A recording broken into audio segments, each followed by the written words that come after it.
Hello and welcome back to Football Scrutiny. Today we're going to be taking a look at the game between Tottenham Hotspurs and Red Bull Leipzig. The Champions League last 16, Tottenham lose 1-0 at home with a penalty thanks to Timo Lerma. If you like this analysis, please subscribe, please turn on the post notifications and check out our future analysis of the upcoming games in the Premier League this weekend and also the Champions League next week. I'm going to start by taking a look at Tottenham Hotspurs and the system which they set up. They used a 4-4-2 whilst in defence. When they were defending, they would defend really deep and sometimes even move into a 5-3-2 or 5-4-1, depending upon the height of Angelino and Timo Werner. In attack, they then switched into a 3-2-4-1 or a 3-2-3-2. When they did try to build up, they had a lot of players checking in between the lines with other teammates running in behind.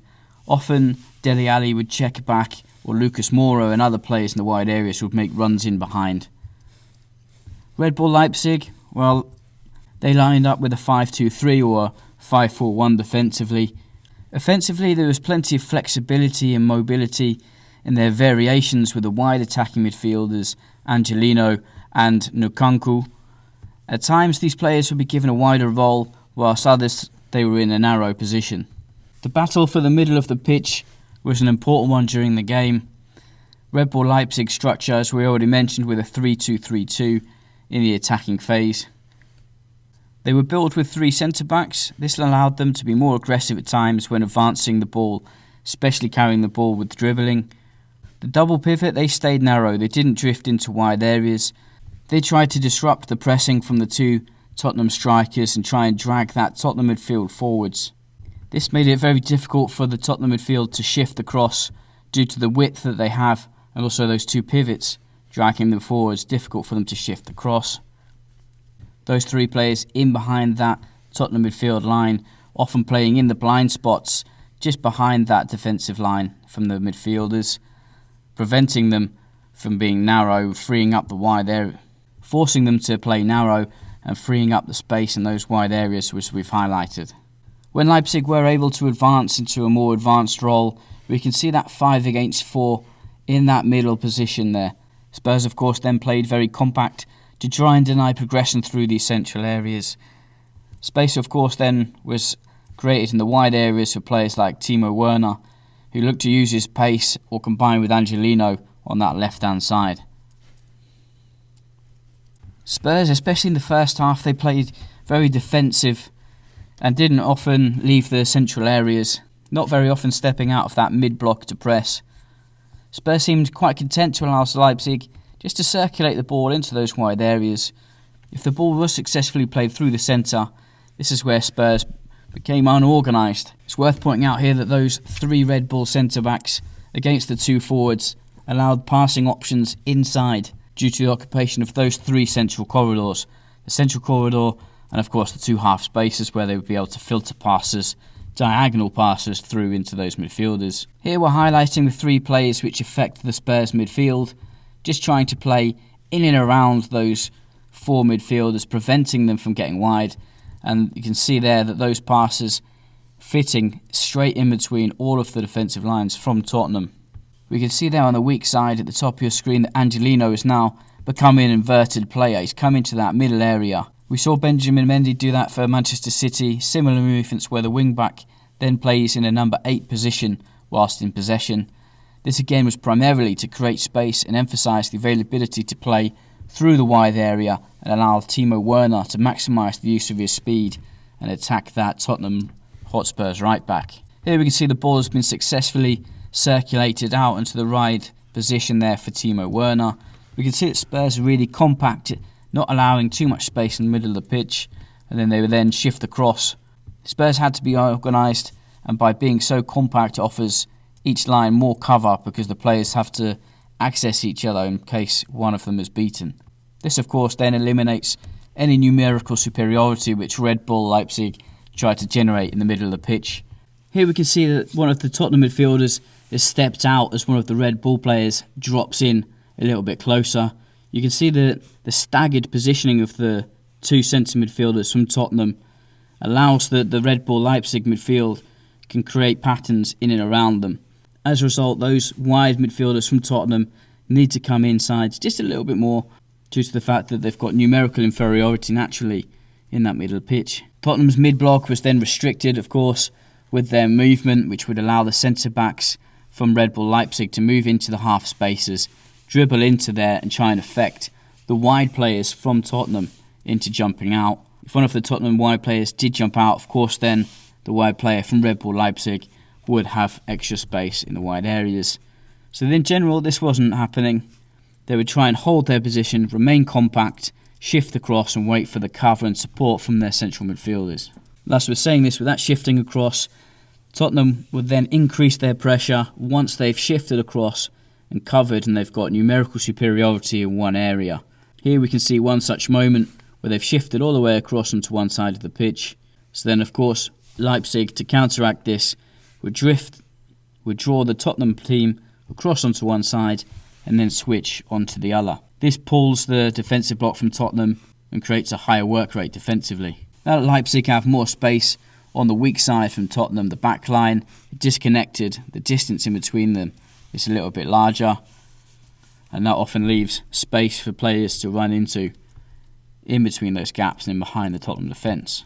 Exactly the same positioning that you can see there, perfect picture with the mid-block or mid to low block from Tottenham Hotspurs. Angelino there playing as a number 8, leaving his wing-back position. He is more of a player adept to playing in that number 8 position, allowing Timo Werner to operate more in the space on that left side. This asymmetry in their team with Mukiele creating height and width on the right-hand side. And this is the moment which I was talking about before, when one of the wide players jumps out to press a centre-back.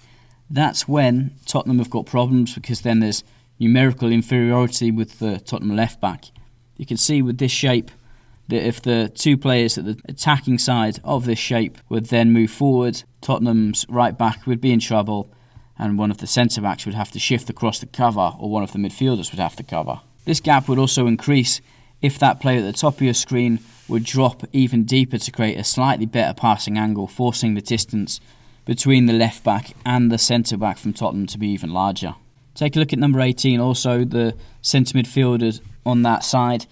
He's looking across and he's seeing the problem. He realises that he can't jump with the number 27 from Leipzig in the midfield, because if he does, it'll leave him even more space in behind. So he has to hold his position, knowing that 27 can then receive the ball into that space. This is because Lucas Moura needs to be shifting across and covering the passes into the midfielders from Red Bull Leipzig.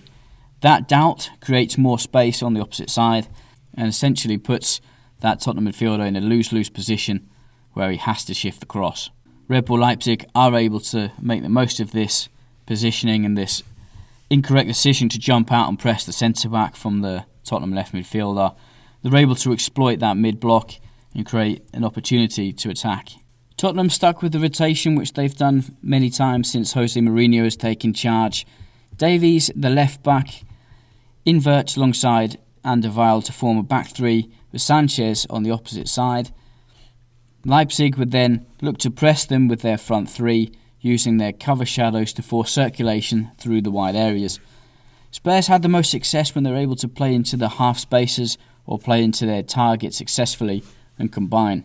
When Spurs are circulating the possession, Red Bull press them diagonally to block the central areas, and their cover shadows forcing the play into those wide areas. Angelino starts to cheat and starts to edge forward, knowing that the ball is probably going to come into Aurier, so that when the ball arrives to him, he can jump and press him. Here we can see the Red Bull Leipzig pivots in that 5-2-3 mid-block. They can see deeper into the half space and the wide areas, but they control the centre and they advance very well. Here, when Spurs look to circulate, the Red Bull players try and leave a slight pass open to the centre for them to press. Spurs don't take it, and they have to play backwards and circulate the ball. And now that when Sanchez gets on the ball, Timo Werner jumps out quickly to press him. Werner then covers the midfielders. Like I mentioned with Lucas Moura on the opposite side, needs to angle his press to prevent those passes coming into the Tottenham midfield. Notice now that the wide player from Red Bull Leipzig tucks inside and comes closer into the Tottenham defensive midfielder, leaving the opposite side free and allowing Red Bull Leipzig to gain superiority on the opposite side. And this, of course, then allows those two midfielders, those two pivots from Red Bull Leipzig, a little bit more freedom and a little bit of cover in case they're broken. So here we can see when the ball does go wide, Angelino's arriving to press when that ball's arriving.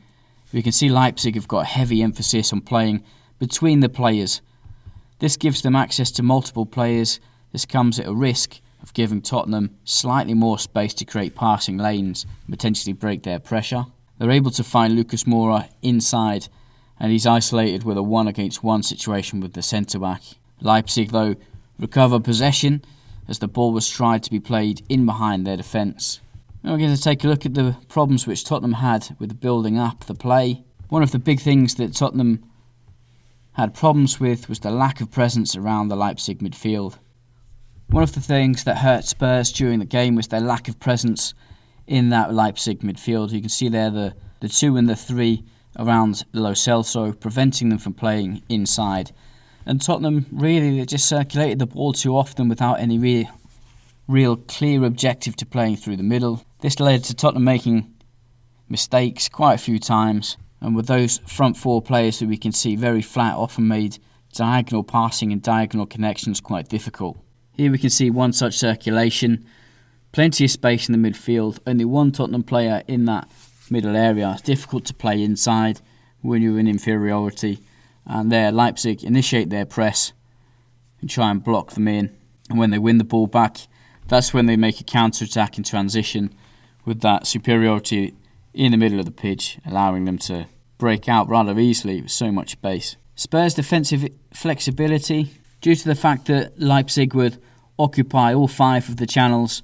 You can see there that the front 3 were occupying the 3 central channels, the middle channel and the 2 half spaces, and then Angelino and Mukiele were occupying the wide areas, all 5 channels occupied, and therefore Tottenham at times had to resort to a back 5 as well, with the right midfielder Fernandes dropping back in with Angelino when he would move into wide areas. Here's one such example of that back 5 where Fernandes drops deep, almost like a right wing back, and because of this offensively inhibits Tottenham's ability to create counter-attacks, as the right midfielder is so deep it's difficult for him to get forward. Okay, if you like this analysis, please subscribe, please turn on the post notifications and check out our future analysis of the upcoming games in the Premier League this weekend and also the Champions League next week.